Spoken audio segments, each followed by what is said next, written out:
TRS working president మాజీ మంత్రివర్యులు శ్రీ కల్వకుంట్ల తారక రామారావు కేటీఆర్ జన్మదినం సందర్భంగా బీఆర్ఎస్ జిల్లా పార్టీ కార్యాలయంలో కేక్ కట్ చేసి శుభాకాంక్షలు తెలిపిన నగర మేయర్ దండు నీతు కిరణ్ శేఖర్ మరియు నగర అధ్యక్షులు శిల్పరాజు, మాజీ నూడా చైర్మన్లు ప్రభాకర్ రెడ్డి, సీనియర్ నాయకులు సుజిత్ సింగ్ ఠాకూర్, బీసీసీఎల్ అధ్యక్షులు గాంటలింగం, ఎస్సీసీఎల్ అధ్యక్షులు నీలగిరిరాజు, కార్పొరేటర్లు విక్రమ్ గౌడ్, ధర్మపురి, ఎనుగందుల మురళి, రేసు హనుమండ్లు, ఎండల ప్రసాద్, శంకర్, అర్జున్ రాథోడ్, సాదిక్ ఇతర నాయకులు పాల్గొన్నారు. రాజకీయ నాయకులు ఎలా ఉండాలి అనే దానికి నిదర్శనంగా, అలాగే రాజకీయంలోనే ఒక యువ కిషోరం ఎవరైనా ఉన్నారు, ఒక సింహంలా గర్జించేటువంటి నాయకుడు ఎవరైనా ఉన్నారు అని అంటే అది గౌరవ మన TRS party working president KT Ramanna గారు.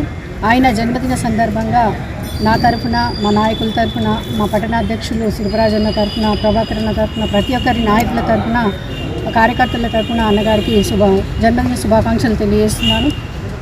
ఆయన 10 సంవత్సరాలు కూడా ఐటీ మినిస్టర్గా ఉన్నప్పుడు మొత్తం ఐటీ రంగాన్ని ఏ విధంగా అభివృద్ధి చేయాలి, మొత్తం తెలంగాణ రాష్ట్రం పేరును మొత్తం నేషనల్ వైడ్గా ఆయన గొప్ప పేరును తీసుకురావడం జరిగింది. ఒక ఐటీ మినిస్టర్ ఎలా ఉండాలి అనే దానికి చాలా నిదర్శనం. ఎక్కడ చూసినా కూడా ఐటీ మినిస్టర్ ఆయన పోస్టర్ వేస్తేనే ఆ పోస్టర్ని చూసి అందరు కూడా చాలా మైమర్చిపోయేవారు. తను మొన్న పార్టీలో లేనప్పటికంటే మినిస్టర్గా లేకపోయేసరికి అందరూ కూడా వాట్సాప్లలోనూ మెసేజ్లలోనూ చాలా బాధపడుతూ యువత అంతా కూడా మెసేజ్లు పెట్టడం జరిగింది. ఎందుకంటే ఐటీ మినిస్టర్గా మేము కేటీఆర్గా మాత్రమే మేము ఊహించుకోగలుగుతాం, వేరే ఎవరిని కూడా మేము దానికి సూట్ కాకుండా అంత ఒక మంచి నిదర్శనంగా ఆయన ఐటీ మినిస్టర్గా ఒక గొప్ప పేరును సంపాదించుకున్నారు.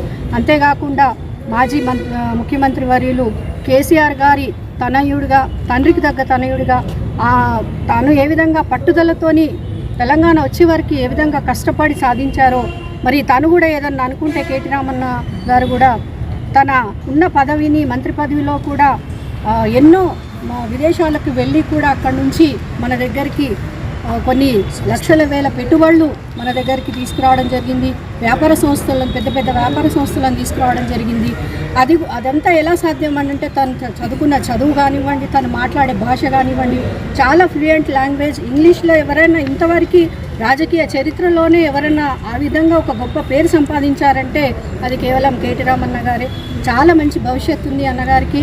మరి ముందు కూడా అన్నగారు భగవంతుడి ఆశీర్వాదంతో, ప్రజల ఆశీర్వాదంతో, ఆయన ఆయు ఆరోగ్యాలతో ఉంటూ ఇంకా ఉన్నత పదవులు, అలాగే ఉన్నతమైనటువంటి స్థానానికి ఇంకా చేరుకోవాలని మనస్ఫూర్తిగా కోరుకుంటున్నాను. జై తెలంగాణ.